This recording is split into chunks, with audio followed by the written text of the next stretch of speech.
Bismillah ar-Rahman ar-Rahim. Assalamu alaikum rahmatullahi wa barakatuh. We are continuing with our series, Dawah Ilallah, how you can be an effective da'i and how you can call people to the submission to the one true God. That's the purpose of dawah. Not to anything else, but to Allah. Once they have accepted Allah, then you introduce them to what His word says. So you'd introduce them to the Quran. And when they read the Quran, then they would learn who the Prophet Muhammad ﷺ is, and you would introduce them to that, and so on and so on. Everything is built around the most important concept, and that is who is Allah. Many times when we do dawah, we bring that in as the last thing. It must be the first point that we raise when we're doing dawah. So we've been going through this week all the different characteristics of a da'i. In the previous episodes, we've spoken about he has to have knowledge, he has to have good manners, he has to be a person who deals with his character and evolving his character to gain more knowledge. Many other points that are required. If you want to know all the points, you'll have to have looked at previous episodes. Today we are moving on to the 11th point, the next point on the characteristics of a da'i. And that a da'i should be just in all his dealings. He should be just in all his dealings. So he must be a person who witnesses to Allah in his teachings. He is witnessing that Allah is just. He's witnessing that Islam is just. And therefore he must be someone who believes in justice. He must be a just person.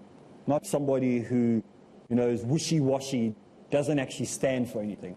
They say if you stand for nothing, you'll fall for everything. So if you don't stand firm on anything that comes along, you will follow that new trend. We find this happening in Islam all the time with our youngsters. Whatever the latest trend is, a new sheikh comes on YouTube, and everybody follows him. And then another sheikh comes on, and everybody leaves that sheikh and goes and follows another one, because they don't have a firm foundation. And then many of the things that they're following are not even true. And so you have these people traveling all over the country, they're the fashion of the day. But their teachings are not based on anything solid. And the people who are following, the reason they jump around from one sheikh to the other, one teacher to the other, one school of thought to the other, one group to another, is because they haven't got a solid foundation. So it's the job of a da'i to make sure that justice is something that he has developed in his character. That he is a person who is propagating true justice in the world and the system. There's an ayah in the Quran that our brother will, inshallah, read to us. Chapter 3, verse 102. For those who are not Muslims and might be watching. Chapter 3, verse 102. We'll read it now. O you who believe, fear Allah as He should be feared. Last time we were together, we looked at how we need to have a fear of Allah. Having a fear of Allah, a balanced fear of Allah, will help us to understand why we need to have justice in the way that we deal with things. Justice in the dealings that we deal with one another. And so we're now going to read chapter 4, verse 135 of the Quran. Chapter 4, verse 135. And it says, O you who believe, stand out firm for justice, as witness to Allah, even though it may be against yourself, or your parents, or your kin, be he rich or poor. You see the requirement for justice, even if it is against yourself, against your family, against your tribe, your culture, you still have to stand for it, even if nobody else agrees with it. Because justice is justice. How many people do that in society today? How many people are prepared to do that? And sometimes there was a famous author in America, famous author. I'm not going to mention his name because I don't want to give him free advertising. But he's famous. He writes so many books, and he's one of the top writers in America. He grew up in Mississippi, which is like the racist capital of America in those days. That's where he grew up. And to fit in, he had to go along with the racism of the day, just so that he wouldn't get into trouble. And he couldn't wait to get out of Mississippi as soon as he graduated from high school, because he says in his own words, I was a terrible racist. I was unable to do it. I wasn't good enough as a racist. So he couldn't wait to get out of there so he didn't have to put the act on anymore. And so the interviewer that was interviewing him on his life said, so That must have been a brave thing to do because you didn't want to be part of the racist system. That's why he left. He said, no, I didn't leave it because I was brave. I left because I was a coward. He left the area not because he was brave. He left because he was a coward. Because if he was brave, he would have stayed there and he would have changed the system while he was there. This is from one of the famous authors in America.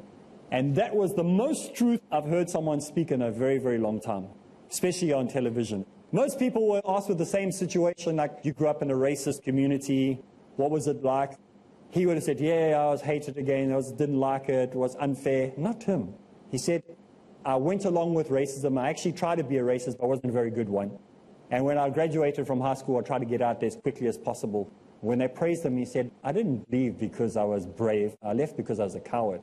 A brave person would have stayed and changed it. So when we look at the characteristics of justice that are required in Islam, you don't leave America and say, oh, America is terrible, and write terrible things about America, and sit somewhere else in another country writing things bad. You stay in America. You change it from the inside, and you keep to your job, no matter what the consequence. If you have a problem with what's happening in India, you don't go and live in Taiwan and complain and write letters against India. You stay in India, and you change it in India.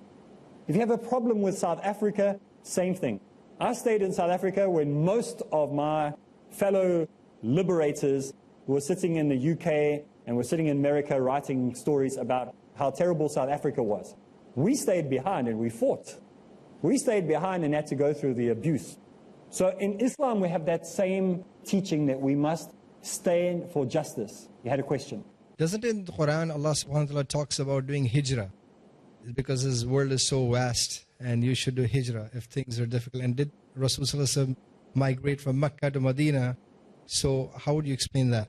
That is not a problem. We're talking about as a person. Sometimes we need to stand for justice. Not talking about wars and fighting and battles. We're talking more about how we need to stand for truth. Because sometimes we compromise our truth. You know, there is a possibility in times of war and somebody was to say to you, you're a Muslim, you can say, no, I'm not. There is that teaching that you can do. That some people are permitted to do that if they are fear for their lives. But we are saying as modern day 21st century Muslims that we need to stop apologizing for being Muslims. We need to be proud of being a Muslim. We need to stand up for justice. When we see women being abused in many parts of the world, we see that women are still being raped in this 21st century. How can this still be going on? We need to stand up and make sure that our voice is heard, that we are against this. Start organizations, put implementations into place that prevent these type of things from happening. It is for us to stand up for truth and justice. What does Superman say? I stand for truth and justice. But we need to be real life characters standing for truth and justice and not being afraid. However, if you're in a situation and you're under threat and your family is under threat, you are welcome to go and leave. But then you don't sit there and then say how brave and how powerful you are when you're hiding somewhere else. The way to change a political system is there in that country where you are. People take you seriously. Unless you're under house arrest or whatever, then you've got no freedom to say anything. If you look at how many of the modern day liberated countries, how they were liberated from inside. They were not liberated by foreign countries and foreign powers. Maybe they're very, very new systems. But if we look back in the 80s and 70s, 60s and periods like that in time, the people who stayed, it was a long time to change the system. So we have to stand firm for justice. We have to stand firm in what we are calling to as a witness towards Allah. So you're just standing as a firm justice because it suits us for whatever campaign we want to do. Those people who are on Facebook will see 1 million campaigns a day. But they're not standing for Allah. They're not standing firm on Allah. They're just silly campaigns. Baking campaigns, chocolate, sweets campaigns, all these other things. Those are not serious campaigns. We're talking about justice that stands in the truth of the Sharia and Allah. That's what we are asking people to look at. So this is the type of characteristics that a da'i needs to have and instill in the people around him.